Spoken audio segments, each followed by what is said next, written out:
पूरा दिन मेहनत करके बड़ी मुश्किल से अकरम अपने परिवार के लिए पैसे कमा पाता था। अकरम जिस छोटी सी दुकान को चला रहा था वो भी उसने 1200 रुपए किराए पर ले रखी थी। महीने भर में जो भी अकरम कमाता उसमें से 1200 रुपए उसे दुकान के किराए के लिए निकालने ही पड़ते थे।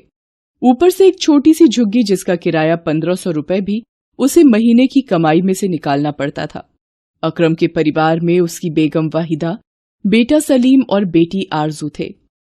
रह सहकर कमाई गुजारी के लिए बहुत मुश्किल थी। एक दिन अकरम दुकान पर जाने लगा।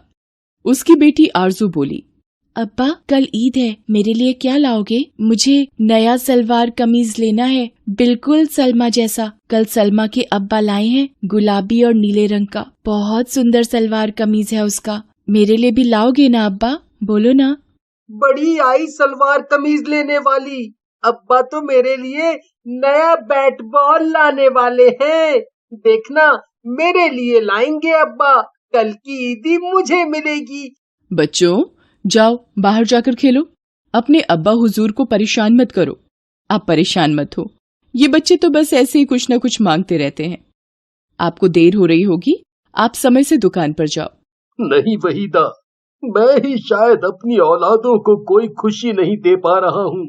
मेरी गरीबी मेरे बच्चों की खुशियों के आड़े आ जाती है। क्या करूं अल्लाह।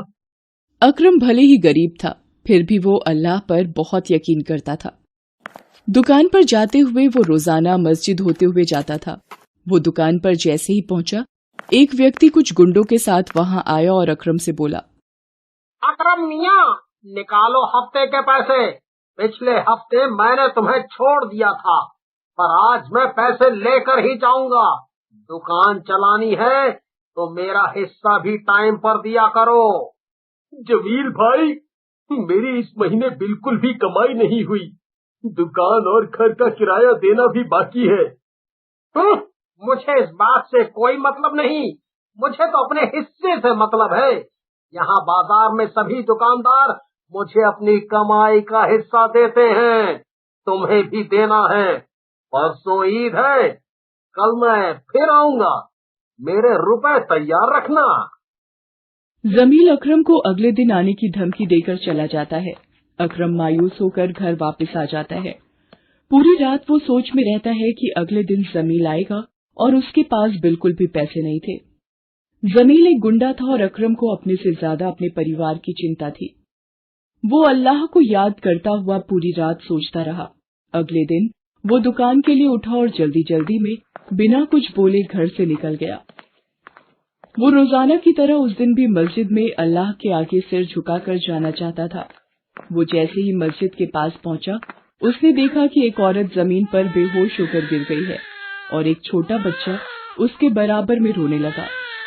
लोग औरत के नजदीक से होकर गुजरने लगे, पर किसी ने भी औरत और बच्चे की मदद नहीं की। अकरम तेजी से उस औरत के पास गया और बच्चे को उठाकर अकरम ने एक रिक्शे वाले को रोका।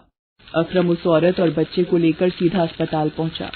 वो डॉक्टर से बोला, डॉक्टर साहब, ये रास्ते में बेहोश होकर गिर गई थी, आप जरा देखिए ना। डॉक्टर औरत का चेकअप करता है और अकरम से कहता है, जी, इनके साथ कौन है? थकान की वजह से इनका बीपी हाई हो गया था, जिसकी वजह से ये चक्कर खाकर गिर गई थी। कुछ दवाइयाँ और इंजेक्शन मैंने दे दिए हैं, अब ये खतरे से बाहर हैं। होश में आते ही आप इन्हें ले जा सकते हैं। औरत को कुछ देर बाद होश आया। उसने देखा कि उसका बच्चा अकरम की गोदी में है। औरत को याद आया कि वो अचानक बेहोश होकर गिर गई थी। उसने डॉक्टर से पूछा, मुझे यहाँ कौन लाया? ये आपको यहाँ लाए हैं। यदि ये आपको यहाँ नहीं लाते तो आपकी जान को खतरा था। आपके बच्चे को भी इन्होंने ही संभाला है। आपका बहुत बहुत शुक्रिया। मेरा नाम सकीना है। आपने आज मेरी जान बचाई, मेरे बच्चे को संभाला।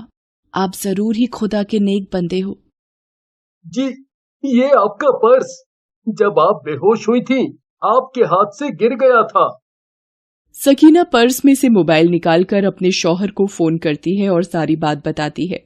ये सुनकर सकीना का शौहर फौरन अस्पताल आ जाता है। सकीना के शौहर को देखकर अकरम हैरान हो जाता है।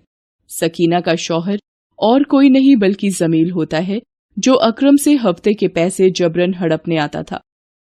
सकीना जमील को सारी बात बताती है। जमील अकरम को देखकर और सकीना की बातों को सुनकर शर्मिंदा हो जाता है।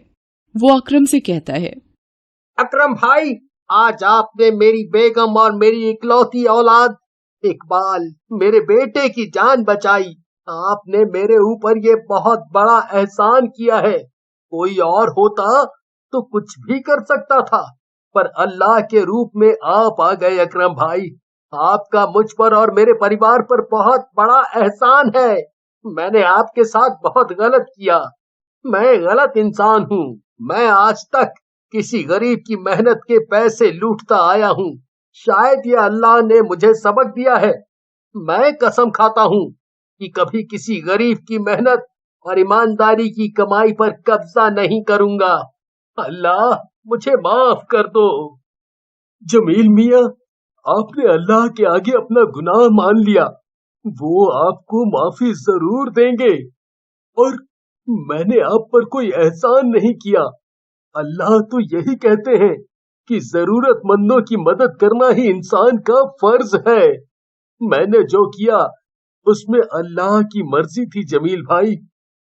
अकरम भाईजान ने हमारी इतनी मदद की है, हमारा भी कुछ फर्ज बनता है।